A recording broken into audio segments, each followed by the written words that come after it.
আমি এই হাদিসটির প্রেমে পড়ে গেছি। আপনি যখন নীরবে ঘরে বসে কান্না করেন, আল্লাহ তখন ফেরেশতাগণদের উদ্দেশ্য করে বলেন, কোন জিনিস আমার এই বান্দার চোখে পানি আনলো? ফেরেশতাগণ বলেন, আপনার বান্দা সুখে নেই, আপনার বান্দা অনেকদিন হাসেনি।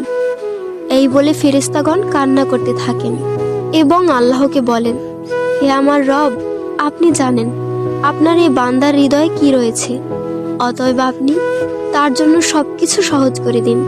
আল্লাহ বলেন, আমার এই বান্দা এমন কিছু জীবন থেকে হারিয়ে ফেলেছে যা সে অধিক ভালোবেসেছিল। অতএব আল্লাহ বলেন, আমি শপথ করছি, আমার বান্দা তার জীবন থেকে যা হারিয়েছে এর চেয়ে উত্তম জিনিস তাকে এনে দেব, যা দেখে দুনিয়া ও আখিরাতের সবাই বিস্মিত হবে। আলহামদুলিল্লাহ।